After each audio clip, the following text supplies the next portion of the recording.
Did you ever see that Riddick movie, where he gets sent to this maximum security volcanic prison planet looking like Mustafar? Well, that's basically what Wintertodt is, but cold themed. Too bad for you, you'll be spending a ton of hours here with the other crazy people, because this is pretty much the best fire making training method in-game. The only real requirement to start killing the Wintertodt is a minimum of 50 fire making, but make sure you have your own player-owned house to get some free construction experience. If you want to try this minigame solo, you'll also need to have Druidic Ritual completed. The fastest way to get there is with the Games Necklace, but alternatively you can make use of the Fairy Ring system, go CIS and run north. To take a minimal amount of damage from the Wintertodt, you'll want 4 pieces of warm clothing. These can be any 4 off this list. An easy set to obtain for the early game Iron Man is the Clue Hunter outfit. You can get the 4 pieces by digging here, south of the Fishing Guild, north of the Shazian Ruins, next to the dungeon entrance by the Harpy Bug Swarms, and south of Yanil.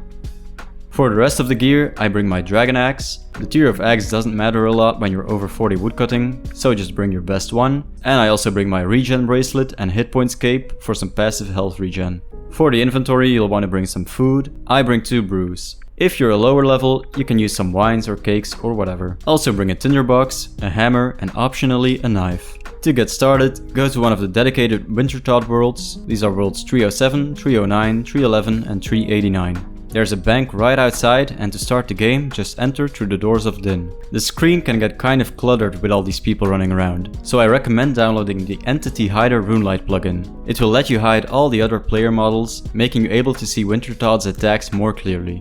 Head to the braziers, and as soon as the Wintertodt respawns, you can see this in the top left of your screen, you want to light the brazier. To the south of the brazier, you can chop some bruma roots. You want to stand right next to the wall, so you don't get hit by the big bags of snow falling from the sky. Chop a full inventory of bruma roots. If you want to get some fletching experience and more points per hour, you can fletch the logs into kindling.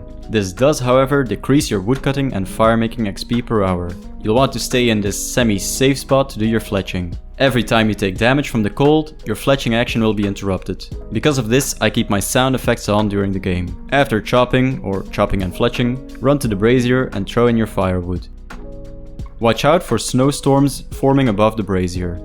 If the snow falls on the fire, the brazier will break and deal damage to surrounding players and the pyromancer. Just click on it to fix it. This will give you some construction XP if you have a player-owned house.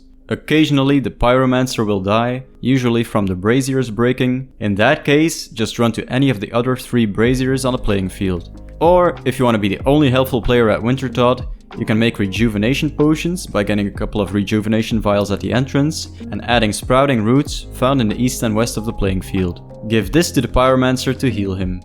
After your game, you'll be rewarded with a supply crate. Every 500 points you earn, you'll receive 1 crate. If you have 750 points for example, there's a 50% chance to get 2 crates. In these crates, you can find various skilling resources. The higher your skills are at the time of opening, the better the rewards generally. Therefore, it might be handy to save your supply crates until you get some higher skilling stats. In these crates, you can also find the unique pyro pieces. These give a boost to your firemaking experience. You can turn in duplicate pyro pieces for an extra supply crate at Ignitia by the bank. You should, however, keep all of your bruma torches and warm gloves. If you have 3 torches or 3 pairs of gloves, the next time you roll one of those items, you'll be rewarded with the magic or Torstal seed. If you don't mind getting a bit sweaty, you can ride as you finish the game and get the bonus firemaking XP, hop to another world and start the game mid-kill. If the Wintertodt in that other world is still above 60% HP, you should be right in time to get 500 points if you fletch and get the bonus XP reward of that world as well. Keep switching between those 2 worlds to maximize your firemaking XP.